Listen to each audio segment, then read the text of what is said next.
The Mythology of the Welfare Queen, and the Reality of Capitalism by Comrade Bananahead. Part 2. Welfare programs simply mitigate the adverse effects of capitalism and are not an actual cure for them. That would be socialism.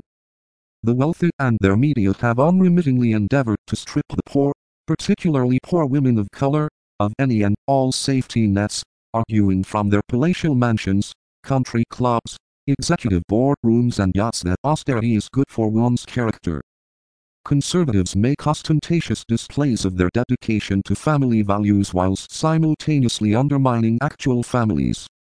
In theory, a free market is a system wherein all economic decisions and actions, by individuals regarding transfer of money, goods, and services are voluntary, and are therefore devoid of coercion and theft. Wikipedia.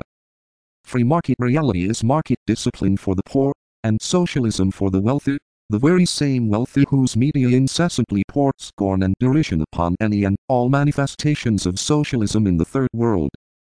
The same fiscal responsibility expected of the poor, is basically rejected in toto by the rich. The degree to which the private sector is publicly subsidized is staggering. Corporations such as General Electric, Walmart, Boeing, Lockheed Martin, and others feed at the federal trough with great ravenousness.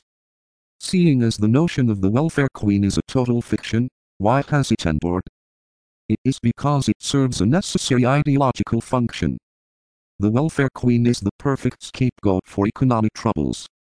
A black female parasite. The strategy is simple. Blame poverty on the poor.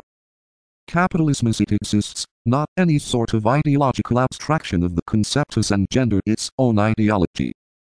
If you are poor, you are individually responsible. If you can't find employment, it is your own ineptitude at work, etc. There are no social classes, and those who are wealthy are simply overachievers. To believe that capitalism has not reduced millions residing on this planet into economic vassalage requires a near Orwellian historical revisionism. The apologists for capital would have us believe that the rich have simply cleverly and successfully advanced their own interests, not accumulated wealth through the expropriation of the productive power of others, essentially constituting an obfuscation of parasitism. The apologists of capital tell us that we are free.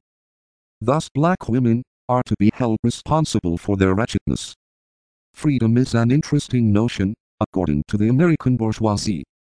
If we can go out to the street corner and denounce the president as a vile scoundrel without fear of violent reprisal, we are expected to believe that we are then free. If we can worship the deity of our choosing, then we are expected to believe ourselves free. What of economic vassalage? It is true that the laborers in this country, the U.S., constitute a privileged, reformist-minded, petty bourgeois labor aristocracy, yet I would imagine that in the U.S., existence, as a janitor is still unpleasant. How much freedom does the average U.S. janitor enjoy, when compared to the freedom enjoyed by the average CEO or investment banker? Who is presented with more options in life? The answer is obvious. The production of material goods is managed in a totally undemocratic manner, and this is labeled freedom. This in of itself is a powerful implication against the bourgeois notion of freedom.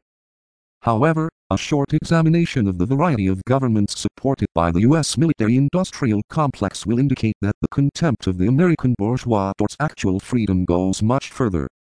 In reality, only certain sectors can properly be said to be free, insofar as such a thing is at all possible, a topic best limited to philosophy perhaps. Few notions are as outlandish as the concept of individual autonomy, which I contend is almost totally inapplicable to humanity. The reasons are simple. No person is completely autonomous, or independent. We are all dependent upon one another. That is to say that human society is a series of interdependencies. Even the hermit, who might be claimed to have apprehended the essence of independence and autonomy, still relies upon the land for sustenance. Self-reliance is a joke, and in my view serves certain class interests. Rush Limbaugh, as well as other reactionaries who pollute the airwaves with their noxious doggerel, assert that self-reliance and personal responsibility together form the cornerstone of Western society.